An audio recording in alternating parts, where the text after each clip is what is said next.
Could a unified and borderless African continent, devoid of any national lines, just one people, one nation, 54 member states or provinces, could that be the solution to the racial problems we have in the Northern Hemisphere, particularly in the United States? Let's discuss that right here in the aftermath of the historic UN vote that just declared slavery as the gravest crime against humanity this planet has ever known. There were only three nations that voted against this resolution. Two of the three are currently the most hated nations on the planet, and that would be Israel and these United States. Now, one of the things that I love as an American citizen is the freedom to say that we live in a nation that did the wrong thing. We've got the freedom to say that. And voting against this resolution is the wrong thing. It sits on the wrong side of history. Knowing the history of this nation, there was no possible reason that you could vote against this resolution other than the fact that it's true, that you are the worst when it comes to these type of issues. A hypocrite when we try to go around the world and talk to other nations about their abuses, and you won't acknowledge the abuses that have been done and are still being done here.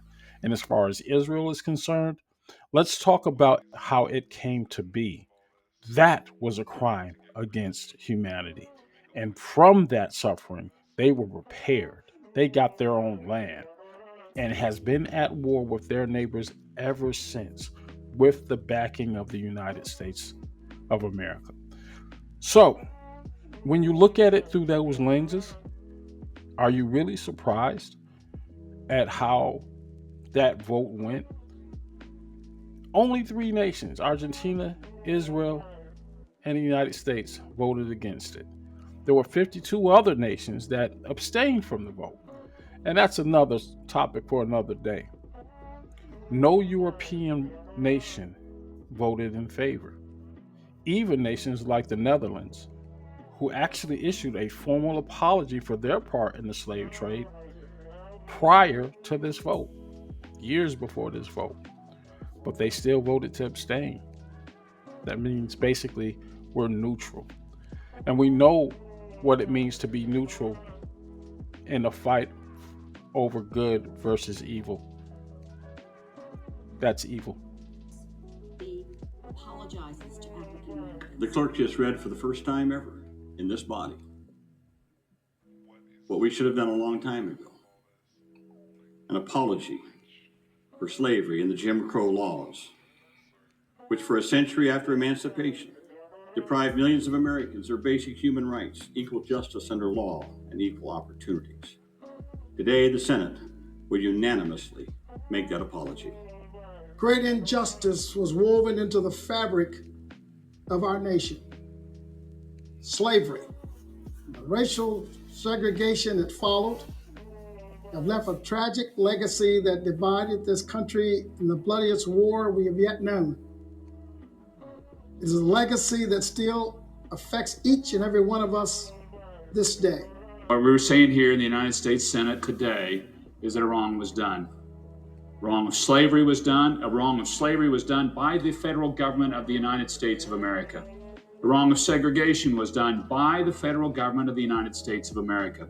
And we acknowledge that. We say it was wrong, and we ask for forgiveness for that. Now, the preceding video or clips of videos were from years back, and this was a formal apology that the United States made to African Americans here in this country. That's the extent of what we got here. We didn't get reparations, we never will. But what we got was this formal apology on the Senate floor, not issued by a president, but by senators. So this kind of preceded the vote. But again, this does not encompass all of the slave trade. The slave trade encompassed many nations. And for the UN to have 123 of its charter members vote in favor of it and 3 vote against it, it's kind of a telling thing where that actual apology really stands. Yes, this is language that is designed to talk about reparations. Now, what reparations would you pay to a co-conspirator of the slave trade? And like it or lump it, there was a complicity that is acknowledged in African countries that allowed for these slave traders to take people from their villages and bring them and fling them to the four winds. We have to acknowledge that, but at the same time, those were 13 million African citizens at some point in time, or if you want to call them citizens, these are people of that continent before these international lines were drawn. There were tribesmen, people who maybe didn't worship the same, didn't speak the same language. But once we got here, those languages and that history was taken away. So 400 years down the line, here we are at this crossroads, and the discussion still hasn't gotten started. Where would you begin in trying to correct some of the evils that happen here? Who's going to be the party that sets up? Will it be the African continent? How do we begin to fix this? We in America have some serious issues to fix amongst ourselves. I honestly look at my 55 years, and I was brought up in a household where, Black liberation, Black power, Black economic power was critical to our upbringing, whether it was through the Nation of Islam, where my uncles were just very much involved.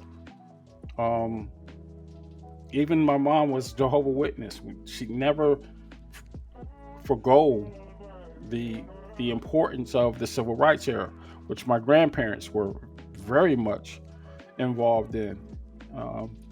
And it's just ingrained within you. You have to do something. Even if you want to live a quiet life, you have to do something to protect yourself.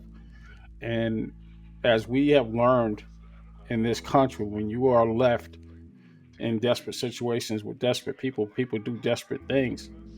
And one of the things we'd have to work on amongst ourselves before we even begin to talk about the reparations, we have to undo the damage that has been done because of our systemic racism in this country. Some of those wounds be self-inflicted. The best way forward would be for some form of reparations. It has to include some type of focus.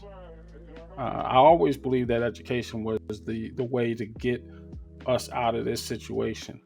I look at what's going on right now in this country, and we're debating all the deviant behavior that took off at the Houston Rodeo, which is a family event.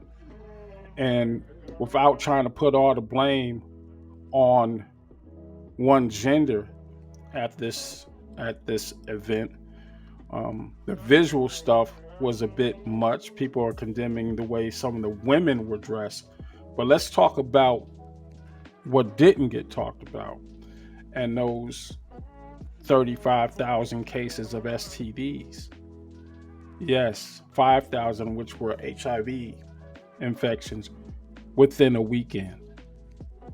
Those were the numbers.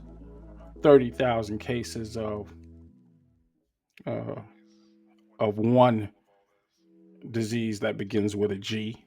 Another, I think it was 12,000 cases of the S. And it's that. If we're not talking about that, and this is the thing, and I don't want to be part of the problem here by talking about all the social ills that we have here in this country that we do to ourselves, but we've got to be telling the truth, right? Are we bringing that back with us if we decide to, get on board with this Back to Africa movement? I mean, are we really doing that? Or do we set up shop with our 30 million members in this country and begin a real partnership with the continent? How about opening up some trade lines so you can sell those products in the United States to United States citizens? That's never been done.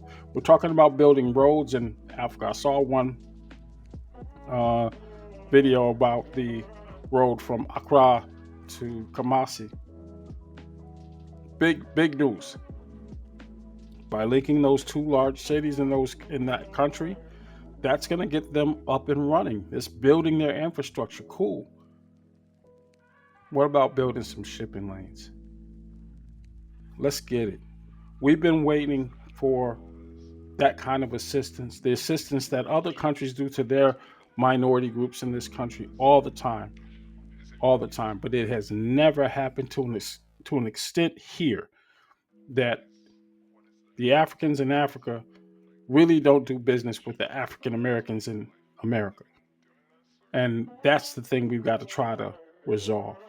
Before we can even think about building infrastructure, we got to start building up the base here.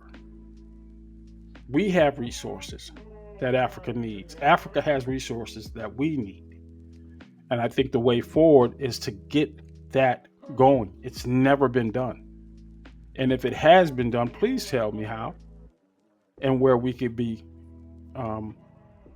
joining hands and getting this thing done. I can guarantee you, even though African Americans are on the bottom of the financial ladder in this country, our citizenship is a way in for you to do business. And if you can start fostering those business ties where people here, resources can be shared to help you in Africa get those goals off the ground. Just a thought.